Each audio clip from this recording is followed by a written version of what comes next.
Good morning, Carver Tigers, and happy Friday.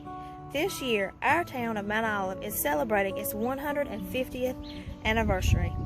Let's learn just a little bit about the history of Mount Olive and visit some familiar places around town.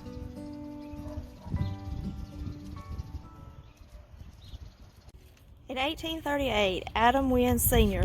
sold much of Center Street land to the Wilmington and Raleigh Railroad. That's why we have the railroad track right through the middle of our town. Our town was built around the railroad. In 1862, the town was raided by 500 Union troops. They burned the town train depot and broke the rail line.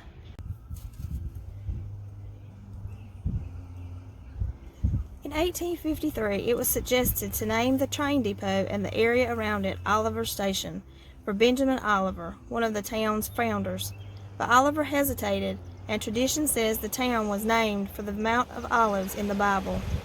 The train depot would sit here at the corner of Center Street and College Street. Most of you will recognize this place. It's Westbrook Park, named for Miss Frances Westbrook, the wife of Mr. James Westbrook, who came to town in 1880. He became the largest strawberry farmer in the South. At that point, Mount Olive became known for its strawberries and produce. Can you believe that at one time we were known for something other than pickles? But there is a connection to pickles. Mr. Westbrook sold the pickle company its first acre of land. Let's jump ahead to 1901. Mr. Matthew T. Brazil was the lone employee of the new bank of Mount Olive, which is now Southern Bank. Mr. Brazil was also a mayor of Mount Olive and the first fire chief. And yes, he is where Brazil Avenue got its name. Did you know that Brazil Avenue was first called Pearl Street? I know many of you have probably seen this building when you're downtown for the Pickle Festival. It's the Civic Center, where there's also lots of other events held and where people vote. But did you know that this was originally a train depot? The original one was burnt when the Union soldiers raided the town, and it was rebuilt in 1910. It was moved from where it was originally built at the corner of North Center and West College Street to its current home. And like I said, we still use it today. Have you ever seen this on Center Street? Are you like me and really didn't know what you were looking at? It's a World War I memorial put up in 1920 to honor the war veterans.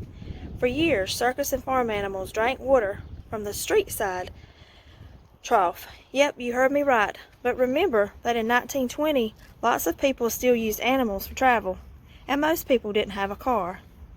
And then, on the other side, people drank from this fountain. Look for this the next time you're down on Center Street. Not too far down from the monument is the Goshen Medical Doctor's Office, now run by Miss Paula Ivy. It was formerly the late Dr. Lambert's office and Dr. M.M. Lowndes' office. But did you know that a doctor's office has been here since 1914, when Dr. C.C. Henderson came to Mount Olive to practice medicine? Dr. Henderson was also one of the founders of Mount Olive Pickle Company. Do any of you know that this was the first Carver School, built in 1925 and named for George Washington Carver? In 1947, it became the first accredited school in Wayne County, and it served the county for many years as a high school and an elementary school.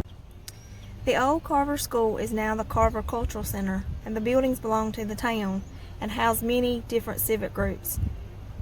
Behind the school is the gym, where many of you play Parks and Rec basketball. Behind the school is the old playground, or what is now become Hurricane Field, home of the youth football program, the Mount Olive Hurricanes.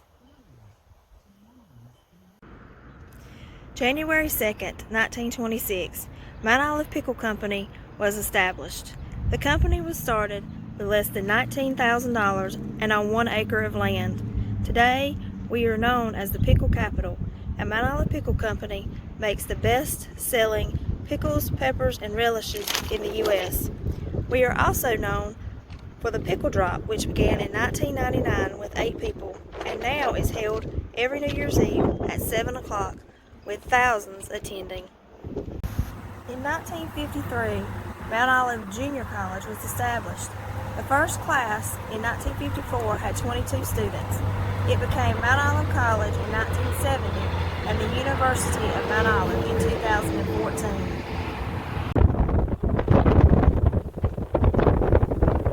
If you've seen this building off of Main Street, did you know that it was a museum? In 2007, the David John Aaron Teaching and History Museum was established. Just a few fun facts about our town. Did you know that Mount Olive is the home of an Olympian, a World Series winning pitcher, and a two-time Super Bowl champion? Sam Jones is our Olympian, serving on 3 Olympic handball teams in 1984, 1988, and 1992. Sam is back home in Mount Olive now and comes out frequently to support the kids at Parks and Rec games and also at her alma mater, Southern Wayne High School. The World Series winning pitcher is Ray Scarborough. Between 1942 and 1953, he played for the Washington Senators, the Chicago White Sox, the Boston Red Sox, the New York Yankees, and the Detroit Tigers. He was pitching for the Yankees when he won his World Series ring in 1952. He later helped build UMO's baseball field, and it is now known as Scarborough Field in his honor.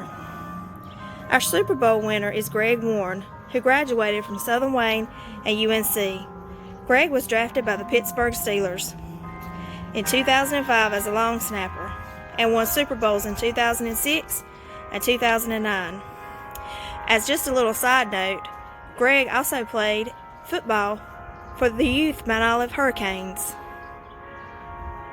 As a note of thanks, I'd like to thank Miss Julie Beck, Miss Lynn Williams, and Mr. Rudy Coggins from the Mount Olive Tribune for their help in putting this history timeline together.